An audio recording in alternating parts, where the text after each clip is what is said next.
Bleacher Report just released its top players under 25 that need to be traded, and Patrick Williams was on that list, but I believe it's not going to happen.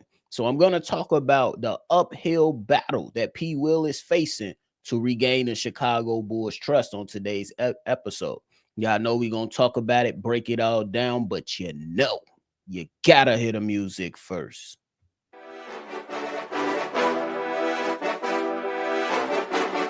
Cognac,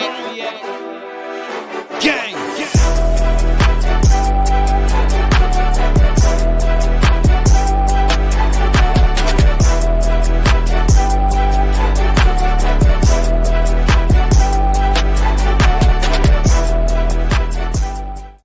Shot Bulls podcast with the Cognac Boys. I'm Cognac Boy Bobby, and I'm holding it down on another daily episode. If y'all tuned in, locked in, and ready to talk Bulls basketball, go ahead and hit that like button and subscribe to the channel. Man, yeah, so Bleacher Report, they were listed their players under 25 that need to be traded.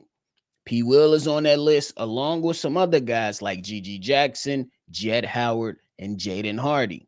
I don't necessarily believe that the Chicago Bulls are going to trade P. Will at this current moment in time, so I will not focus on that. But just for context, one of the things that they pulled off this article, and you could check it out on the full, article on bleacherreports.com. But one of the things that I found interesting on why they included P. Will on this list, which we already kind of know, but just for context, just providing you what they said over there at Bleacher Report.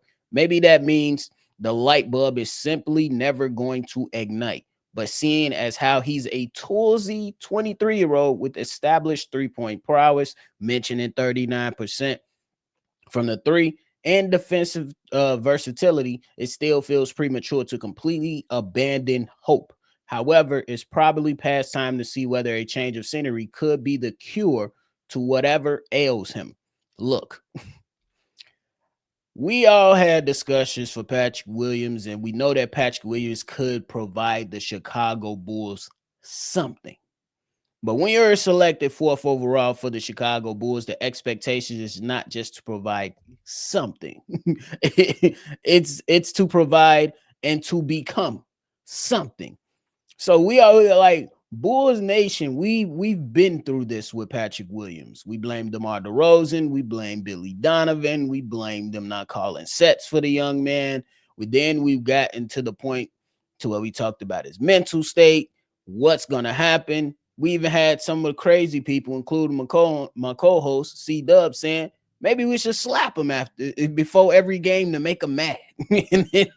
Like, we went to those type of extremes to try to figure out what the hell is going on with Patrick Williams. And I'm just at the point, and I know a couple people probably feel it. I know there's still some P. Will supporters out there, but there is not a lot of hope in believing that Patrick Williams is suddenly going to come out and just be this player we expected him to be. I think that this is why I came to terms to when it comes to a lot of players, we gotta just let the player become who they are before we start saying, oh, this player is Kawhi Leonard. This is baby Kawhi. That's what we heard about P. Will. And I understood it in a degree because of the measurables. You look how much weight he put on, how strong he was, how he started his young career, guarding a lot of the bigger fours.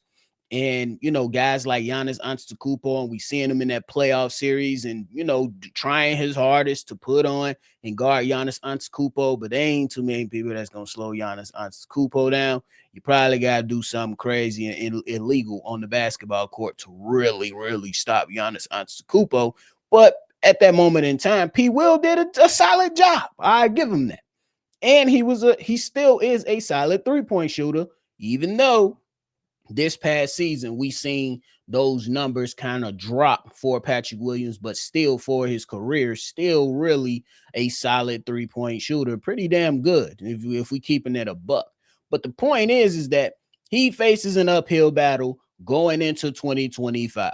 For starters, the Chicago Bulls just bought in Isaac Okoro. I'm not going into who I believe the better player is, but I believe that the Chicago Bulls are trying to apply more pressure to Patrick Williams.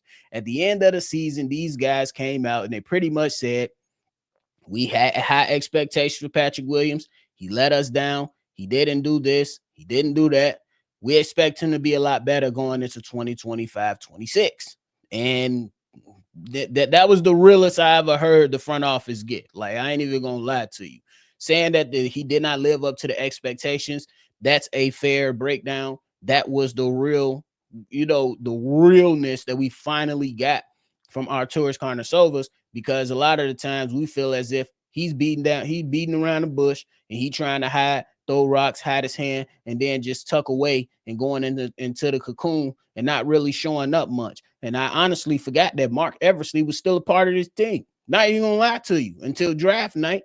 But the point is that now you have, if you're P. Will, now you have a lot of different players in a way trying to fight for minutes. Some of those guys, we talked about one of them in Isaac Okoro, but we cannot forget about Kevin Huerter. We cannot forget about Dalen Terry. We cannot forget about Julian Phillips. We talk about the two younger guys, other than Patrick Williams and Dalen Terry and Julian Phillips. Both of those guys have to carve out themselves, to carve out a way for themselves as well. Dalen Terry on one end, it appears to me, and I don't necessarily know because I don't talk to Billy Donovan, but it appeared to me that late last season that Billy Donovan started to trust Dalen Terry more so than a Julian Phillips and a Patrick Williams. In my estimation, I could absolutely be wrong, but I think that Dalen Terry started to gain some trust with the Bulls coaching staff, because when he first entered the league, we nicknamed him Crash Bandicoot because he was wild on the basketball court.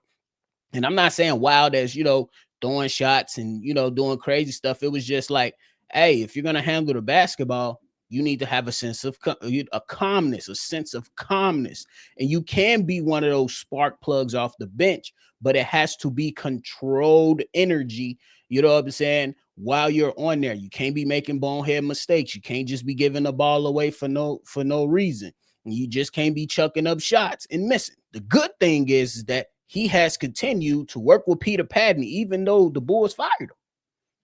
Even though the Bulls didn't bring him back, you know what I'm saying? Dalen Terry is still working with Peter Patton. We seen the form of the jump shot improve. We seen him, come along. Now it's all about, can he put it all together in this season? Because that'd be huge for him and his development. I don't know what the rest of, the career for him lies, but that's something that we seen improve over the course of last season when it comes to Dalen Terry. Julian Phillips, my man C Dub, co-host here, always says right now they're kind of like in that same little, we'll just say box. We just put them in a box. They're in that same little box, and one of these guys have to separate themselves. Julian Phillip, that's your athletic guy. That's your guy that looks like he can hit a couple threes. That's the guy that can, look like he can help crash the boards. But what else can you bring to the table? Because Dalen Terry right now, hey, I got to call myself out too. Dalen Terry right now is looking like he has the lead over that battle between himself and Julian Phillips. And we cannot forget how Billy Donovan trusted Kevin Huerter once Kevin Huerter showed up. It seemed like Kevin Huerter found his way again in the NBA.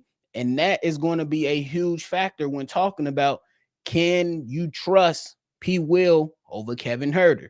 Can you trust P. Will over Isaac Okoro? If it comes down to P. Will, Dalen Terry, and Julian Phillips, right now, who do you trust more? So for the sake of Patrick Williams, he faces a huge uphill battle. They may go out there and play politics and say, we paying this guy 18 million, he got to play. Maybe. But for the sake of the team, you just can't be putting nobody out there just because you paying him this amount of money. It's not his fault that y'all gave him the money when y'all could have literally did what y'all did last year that you're doing to Josh Giddey right now, allowing the market to speak for the said player, and then saying, okay, bet you're worth this amount of money. That's how the Chicago Bulls could have played it. They're playing it in a different way this year with the players that they have, but that's something that they could have handled in a way when it came to Patrick Williams. And one thing that just hit me, y'all ain't give Kobe White or Ayo Dosunmu, we hope you do better money. Y'all gave them exactly what you felt they was worth at that moment in time. And they have played out those contracts. But you came to Patrick Williams and said, we hope you're going to be better than what you have shown us. Here's 18 million. Crazy work. Crazy work, if you ask me, because Patrick Williams, for all the goodness gracious that all the grace that we have given him, blaming other players, blaming the head coach, it's been all about him. In reality, it has been all about him. Where is the aggressiveness when we need you to go out there? Where is the attention to detail when you go out there? When the ball touches your hand, make the decisions. You either gonna pass this mud or you going to make a play. It should be instantaneously. Like it shouldn't require an NBA player a lot of time to make a decision on whether he wants to pass the ball or shoot the shot or go to the basket. It does not require a lot of time. It's all in his head. And I don't understand, how did we not see P. Will take that leap when you're working with a guy like DeMar DeRozan? Look, I understand the games are, different. I understand that. But one thing we know is that DeMar DeRozan gonna work his ass off, and when it's time to go hoop, he hooping, whether you like the game or not. Whether you have criticisms about the way that DeMar DeRozan plays, whether you have criticisms on if he's a winning player, DeMar DeRozan gonna hoop. It don't matter. So how the hell did you work out for 2 off seasons with DeMar DeRozan and you don't want to hoop? That's all, bro, dude. It makes no sense to me. So the uphill battle is right there for Patrick Williams.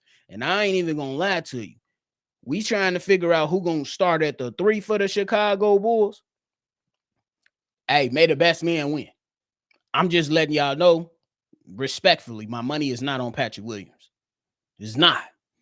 He's shown me who he is. When people show you who they are, at some point, you gotta believe them. You gotta believe them. At some point, you have to believe him. Now, he could very well come out and shock the world. He could. He could come out and very well shock the world. It's just that I'm not buying that stock. If I miss out, I miss out. It won't be no FOMO. It won't be no fear of missing out. I'll just come back on here. If he gives me consistent play, not for 20 games, not for 25 games, I need more than that. I need a large sample size in 2025, 26 to believe that he has turned that, turned this thing around. But the belief is that I can't have much belief, bro. I just can't have much belief. That's the realness when it comes to it. That's the realness when it comes down to Patrick Williams. I just don't have that much. I have no stock left for him.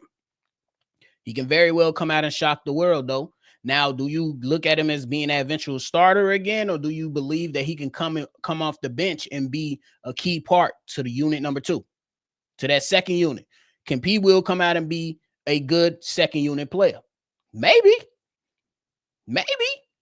That's what he was most productive at in college. That's what he has been giving us his entire tenure with the Chicago Bulls. And maybe gave us, like a lot of us, we bring up, oh yeah, remember in Minnesota he dropped 30? I do too. But that's one game out of 82. What the fuck? But if he can come off the bench and give me 10, hey, I won't even be mad at it. If he come off the bench and give me a consistent 10 points, we can rock with it. I ain't even gonna lie to you. Because the expectation for Patrick Williams for over the course of the season, we like, bro, you averaging 9. Give me 12. Nah, you're going to get 10. So if he can come off the bench, give me 10, I guess that's just what we got to live with, right? It's crazy, but I don't see the Chicago Bulls trading him no time soon, bro. I just don't. I don't see him being traded unless. No, I ain't gonna start my Nikola Vucevic agenda today. I'm gonna let it ride. I'm gonna let it ride. I'm gonna let it ride. But y'all, that is it for me today, man. I appreciate y'all for tuning in to another episode, man. Go ahead and hit that like button and subscribe to the channel. Drop your comments down below. Let us know how you feeling about today's topic. That is it for me today, y'all. I appreciate y'all. Make sure y'all always see red, and y'all already know. I'm gonna catch y'all on the next one for sure. Cognac.